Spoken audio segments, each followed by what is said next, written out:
Kita membuat regulasi agar ormas keagamaan itu diberikan peluang untuk juga bisa mengelola tambang, tapi bukan ormasnya.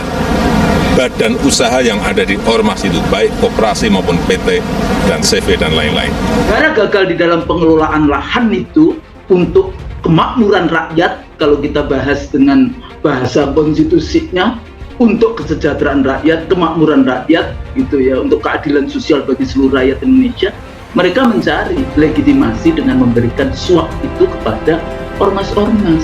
Jadi kalau tadi solusinya ada, makanya saya bilang negara harus menyediakan dana-dana untuk rakyat kayak gitu ya, untuk ormas-ormas itu, karena dia punya fungsi mencerdaskan, fungsi kalau kesehatan ya, dia punya rumah sakit, fungsi leverage dari pajak gitu, kontribusi ormas-ormas ini.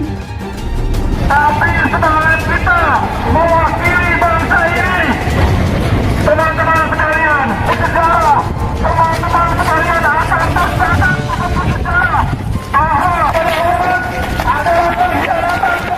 Mungkin kita atau yang melakukan kejahatan akibatnya akan terima. Muhammadiyah akhirnya menerima tawaran Jokowi yang 3 bulan lagi sudah akan lengser, yaitu tawaran penuh racun dan bisa. Republik ini akhirnya masuk juga dalam jebakan oportunisme, jebakan pragmatisme. Itu aja.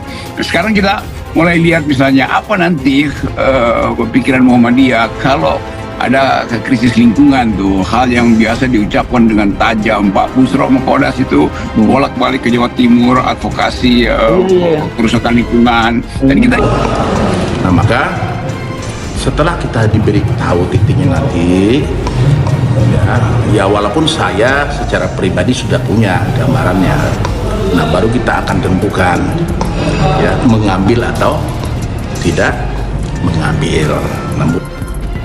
Nah, jadi argumen Anwar Abbas, Muhammadiyah akan berusaha menjadi pemain tambang yang tidak akan merusak lingkungan, itu sebuah celotehan yang menghina akal sehat. Kita ini kan ingin pemerataan ekonomi, kita ingin keadilan ekonomi.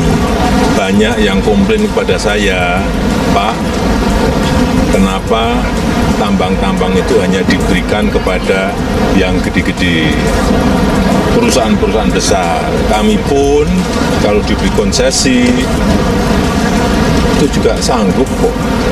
Berarti bahwasanya tidak perlu organisasi kemasyarakatan atau ormas itu mengelola tambang. Yang pertama kita lihat bahwa walaupun kita percaya Muhammadiyah mungkin adil dalam mengelola tambang, tapi dosa ekologi ini menyebabkan suatu permasalahan besar yang mungkin saja organisasi kemasyarakatan akan turut andil pada dosa ekologi. jadi kalau Muhammadiyah akhirnya terima, itu artinya ideologi Muhammadiyah itu tidak lagi seperti yang dibayangkan oleh pendirinya, oleh Kiai Ahmad Dahlan, yaitu jangan cari uang dari Muhammadiyah. Kan intinya jangan cari uang dari Muhammadiyah, artinya hidupkan Muhammadiyah terus sebagai ormas, kan bukan jadiin dia korporasi kan. Tapi akan mengambil, ya tentu akan mengambil ini kita punya pertimbangan-pertimbangan, karena pemerintah sampai hari ini masih belum menentukan titik mana yang akan diberikan. Di situ tuh apapun yang mau diucapkan Muhammadiyah sama dengan kepentingan NU, yaitu menjadi partner pemerintah. Nggak ada soal juga jadi partner pemerintah, tetapi fungsinya berubah. Tidak mungkin lagi masyarakat sipil mengkritik pemerintah, kan itu intinya tuh. Jadi ini soal paradigma, soal posisi-posisi ideologis. Tidak ada dalam rongga mulut Muhammadiyah, tapi insya Allah belum melewati kerongkongan.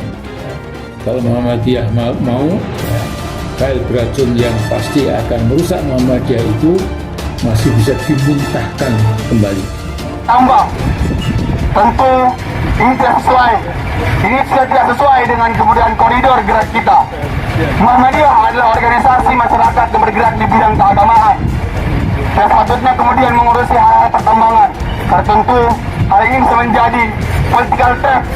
Ini kan ada 6 titik. Ada yang paling bagus sudah diklaim untuk ormas A atau ormas B. Nah, jadi kita harus tahu dulu